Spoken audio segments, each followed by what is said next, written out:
At first, it looked like a clear case. She followed every legal step perfectly. She filed motions, requested hearings, and used the language of the law with confidence. On paper, she appeared organized, responsible, and always one step ahead. He, on the other hand, seemed defensive and constantly reacting. To the court, it looked like she was simply protecting her rights. But what the judge didn't see at first was the pattern. One request turned into another, one complaint became many. And slowly, something didn't add up. The law was being used not for protection, but for control. And once the judge finally saw the full picture, everything changed. The legal system is designed to protect people, especially in family and civil cases. But when the law is used repeatedly, strategically, and without genuine cause, it can become a weapon.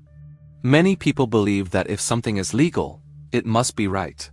But courts don't just look at individual filings, they look at behavior over time. This story isn't about breaking the law. It's about bending it. It's about how power can hide behind paperwork, and how persistence, patience, and truth can eventually expose manipulation. At the beginning, no one thought anything was wrong. On paper, everything looked normal. She filed motions the way many people do. She requested hearings. She submitted complaints using proper legal language. Nothing she did was illegal. In fact, it all looked very responsible, organized, careful, even impressive. The court saw a woman who knew how to use the system correctly. And the system rewarded that appearance. Each filing was accepted. Each request was scheduled. Each complaint required a response, and every response had to come from him.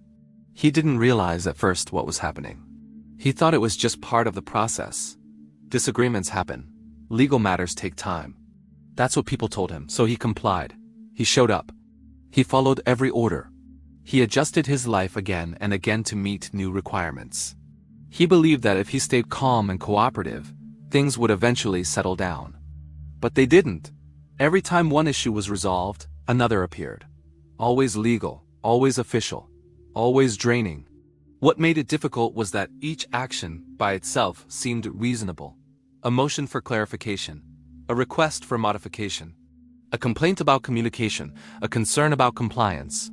None of them were extreme enough to raise alarms on their own. But together, they created constant pressure. He was always responding, never recovering. Always defending, never moving forward. The law had become a tool that kept him stuck in place. She understood something very important. The legal system moves on paperwork, not emotions. Judges don't see exhaustion. They see filings. They don't feel stress. They review documents. She knew that as long as she stayed within legal boundaries, the system would keep responding to her, and it did, over and over again. Each filing forced him back into court. Each hearing cost him time, money, and emotional stability. Meanwhile, his life started to shrink. Work schedules became harder to manage. Savings slowly disappeared into legal fees. Stress followed him everywhere. He couldn't plan long-term because he never knew when the next filing would arrive. Friends noticed he was always tired. Family noticed he was always distracted. But still, he did not retaliate. He didn't file back aggressively. He didn't accuse her of abuse. He stayed quiet and focused on compliance. That choice mattered more than he realized. Instead of reacting emotionally, he started documenting everything. Not just the major things, but the small ones too. Dates, times, outcomes. He kept records of when issues were raised and how they were resolved. He saved court orders showing compliance. He saved communication showing cooperation. At first, he didn't know why he was doing it. It just felt like the only way to stay sane, to have proof that he wasn't imagining the cycle. Months turned into years. The court file grew thicker. Different judges handled different hearings at first, each seeing only one piece of the story. To them, it looked like ongoing conflict between two parties, equal responsibility, equal blame. That's how patterns hide, when no one looks long enough. But eventually, one judge did. This judge had seen many cases like this before. Not exactly the same, but close enough to feel familiar. When the latest filing landed on his desk, he did something unusual. He didn't just review the current request. He went back. He read the entire history. Page by page, filing by filing, hearing by hearing. And something stood out. Every legal action came from one side. Every resolution required the same person to adjust. Every emergency ended without evidence of real danger. The timing was consistent, almost predictable. Whenever stability appeared, a new filing followed. Whenever progress was made, a new complaint surfaced. The judge began to see what no single document revealed on its own: repetition without resolution. The judge started asking different questions. Not, is this filing allowed, but why is this happening again? Not, is this legal, but is this necessary? He noticed that many complaints had already been addressed in previous orders. Yet they kept returning, slightly reworded, slightly reframed, but essentially the same. This was not problem-solving. This was pressure. In court, she presented herself the same way she always had: calm, confident, prepared. She spoke fluently in legal language. She framed her actions as concern, protection, responsibility. She insisted she was simply using her rights, and technically, she was. But the judge wasn't listening only to her words anymore. He was watching behavior.